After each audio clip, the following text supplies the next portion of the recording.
Kenalan yuk teman-teman. Sebelum kita membaca cerita ini, mari kita berkenalan dengan para tokoh yang ada dalam cerita ini. Siapa mereka? Mereka adalah Abdullah, kakek, nenek, harimau, ikan, kera, Pak Abdullah, dan angin. Bagaimana kisahnya? Ayo kita dengarkan. Semalam Abdullah menginap di rumah kakek. Kini ia akan pulang. Abdullah senang di rumah kakek karena nenek pandai memasak. Semua masakan nenek enak, terutama kue atau panganan. Tidak ada yang dapat melawan masakan nenek, kata Abdullah. Selain masakan nenek, juga karena kakek pandai berkisah, cerita pengalaman masa lalu, juga dongeng atau legenda. Misalnya kisah pahlawan Tuanku Imam Bonjol, Teuku Umar, Pangeran Diponegoro, Antasari, Trunajaya, Patimura, juga cerita Malin Kundang, Cindi Laras, Sikabayan, dan sebagainya. Abdullah juga senang kakek berpantun. Abdullah mendengar dengan penuh perhatian jika kakek membawakan pantun nasihat, namun tertawa terbahak-bahak jika mendengar pantun jenaka.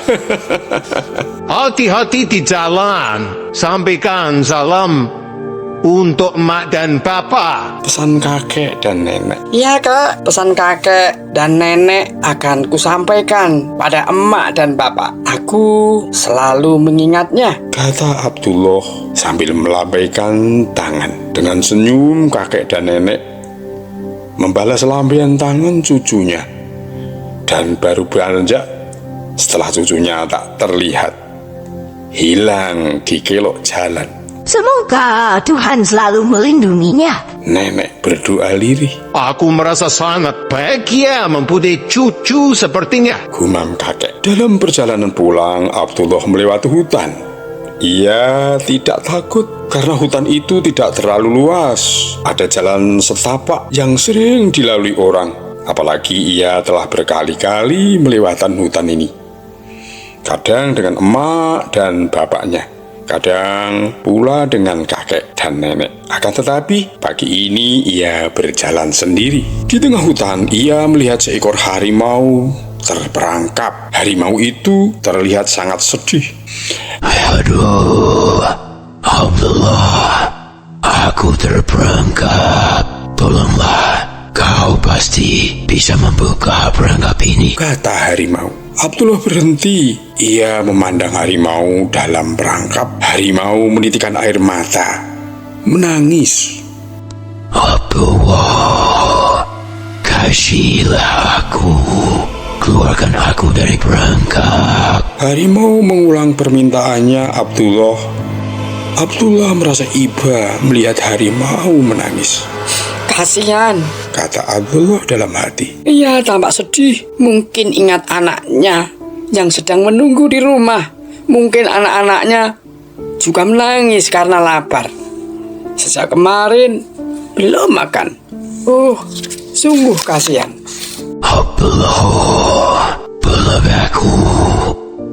Abdullah. Harimau terus mengulangi permintaannya. Pelan-pelan Abdullah mendekat, lalu membuka perangkap. Setelah perangkap terbuka, harimau keluar. Apa yang terjadi? Terima kasih Abdullah atas kebaikanmu. Sekarang aku bebas. Aku selamat. Namun aku mempunyai permintaan lagi, kata harimau sambil pelan-pelan mendekati Abdullah. Apa yang kau minta? Tanya Abdullah. aku lapar, kata harimau. Jika kau lapar, pergilah segera. Mungkin di sekitar hutan ini ada yang bisa kamu makan, kata Abdullah. Aku tidak perlu pergi kemana-mana, sebab makanan sudah ada di depanku. Di depanmu tidak ada makanan. Yang ada di depanmu adalah aku, kata Abdullah tak mengerti. Benar, aku ada di depanku. Aku akan memakanmu. Abdullah terkejut mendengar kata-kata harimau yang tidak diduga sebelumnya. Ia mundur beberapa langkah. Perasaan takut mulai menyelimuti dalam hatinya. Kau harimau nakal. Sudah aku tolong, tapi malah akan memakanku, kata Abdullah. Coba tanyakan kepada siapa saja. Tentu perbuatan itu dianggap tidak baik. Perbuatan jahat. Kau harimau jahat. Baiklah. Jika ada yang lewat atau mengetahui masalah ini, aku ingin tahu pendapatnya, kata harimau. Tak jauh dari tempat itu ada parit. Dalam parit tersebut ada seekor ikan. Rupanya ikan memperhatikan peristiwa yang terjadi. Sebaiknya anak itu segera kau makan, kata ikan. Mendengar kata ikan, Abdullah terkejut, lalu menoleh arah parit. Mengapa kau menyuruh harimau memangsaku? Tanya Abdullah. sebab manusia sering menangkap ikan, kadang dengan cara yang tidak terpuji. Jawab ikan.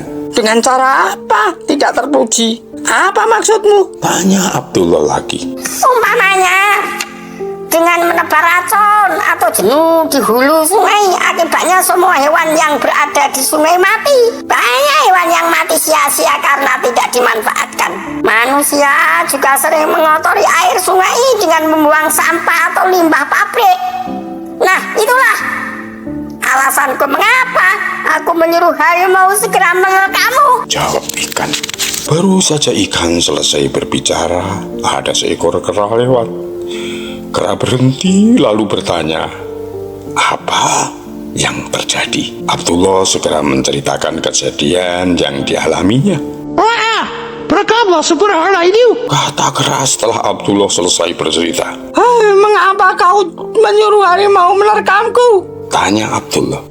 Manusia sering menebang hutan, kadang dengan cara yang tidak bagus. Pohon besar maupun kecil ditebang semua hingga hutan jadi kumpul. Hewan-hewan yang hidup di hutan jadi punah karena tidak ada tempat untuk hidup. Aku juga bingung, di mana aku harus hidup? Jumlah hutan tinggal sedikit. Itulah kejahatan yang diperbuat manusia. Perbuatan tersebut juga merugikan manusia sebenarnya. Jika ikan gundul, maka akan terjadi erosi. Bisa mengakibatkan banjir. Bagi yang dilanda banjir, hidupnya tentu sengsara. Jawab kera. Hai Abdullah, kau mendengar apa yang dikatakan ikan dan kera? Kau tak bisa lagi mengelak. Kau menjadi santapanku. Kata harimau sambil menyeringai siap menerkam Abdullah. Abdullah mundur lagi beberapa langkah. Hatinya berdebar-debar. Apa yang mesti diperbuat? Tak mungkin bisa mengelak. Mau lari? Pasti terkejar. Harimau bisa berlari cepat, melebihi dirinya. Lagi pula bisa meloncat cukup jauh. Bagaimana ini? Rasanya ingin menangis. Akan tetapi ia ingat pesan kakeknya. Anak laki-laki tidak boleh jangan menangis atau jangan. Abdullah ingat pula pesan emaknya. Berdoalah selalu, mohon pertolongan pada Tuhan. Semua kesulitan pasti bisa teratasi.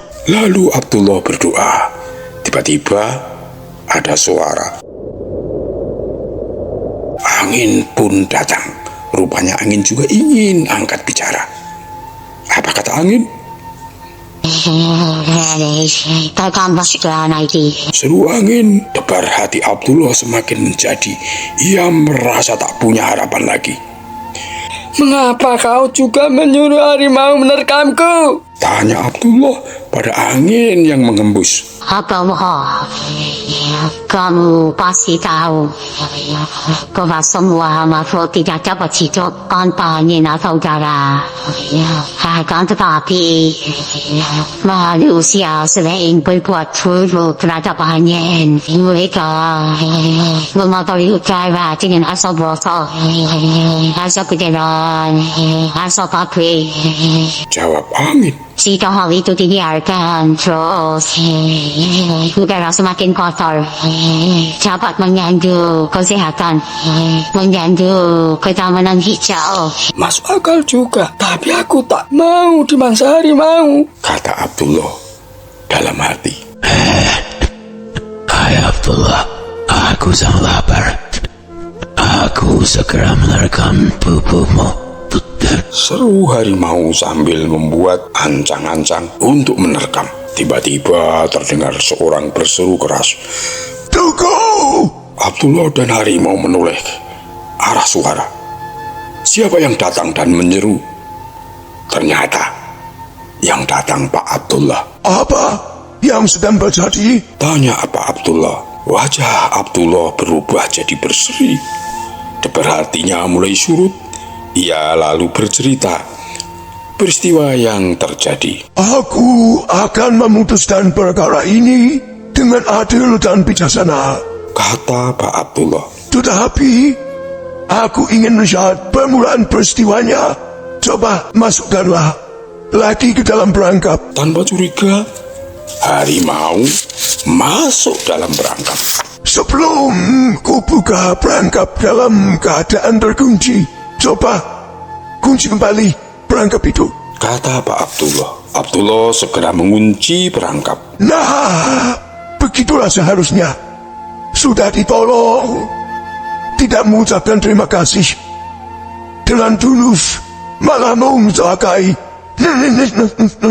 kata Pak Abdullah sambil menggandeng anaknya pergi dari tempat tersebut. Dalam perjalanan pulang, Pak Abdullah bercerita pada anaknya. Memang benar apa yang diceritakan ikan, kera, maupun angin. Tetapi itu semua orang yang bertabiat buruk. Tidak semua orang menangkap ikan dengan racun dan mengotori air sungai. Banyak orang yang berusaha membersihkan air dari kotoran maupun limbah. Juga banyak orang yang berusaha menjaga kebersihan udara, sebab semua makhluk membutuhkan air dan udara yang bersih untuk melangsungkan hidupnya. Bagaimana dengan hutan yang semakin sempit? Tanya Abdullah. Orang-orang yang tak bertanggung jawab sering menerang hutan untuk kepentingan pribadi. Tetapi banyak pula orang yang peduli akan kehidupan, berusaha melestarikan hutan, yaitu dengan menanam kembali hutan gundul dan merawatnya, kata Pak Abdullah. Demikian kisah tentang Abdullah yang barusan diceritakan. Bagus bukan anak-anak? Ya, setelah kalian mendengarkan kisah ini, tentunya kalian harus dapat mengambil hikmahnya. Hikmahnya diantaranya adalah Anda harus bisa mengambil hikmah dari kisah ini, yakni bagi kita yang telah mendapat pertolongan dari orang lain, sebagusnya kita mengucapkan terima kasih dan jangan pula justru menyakitinya. Yang kedua, hikmah yang harus kita terima adalah kita harus bisa hidup rukun dengan lingkungan kita, dan kita saling menghormati dan menjaga antara makhluk satu dengan yang lainnya. Sebab kita tidak bisa hidup tanpa lingkungan seperti mereka. Bahwa hutan, air, udara adalah lingkungan yang harus kita jaga supaya kehidupan kita bisa tetap baik. Kita tak mungkin hidup tanpa air, kita tak mungkin hidup tanpa udara, dan kita tidak bisa hidup tanpa makhluk lain di sekitar habitat para penghuni hutan itu. Jadi kita hidup ini harus saling menjaga keseimbangan. Kita tidak boleh merusak lingkungan mereka. Kalau lingkungan mereka kita rusak, akhirnya nanti akan terjadi persoalan-persoalan seperti yang diceritakan tadi. Ikan mengeluh, kera mengeluh, angin mengeluh akibat manusia berlebihan memanfaatkan sumber daya alam. Selamat berjumpa kembali dengan kisah-kisah yang lebih menarik lainnya. Dadah.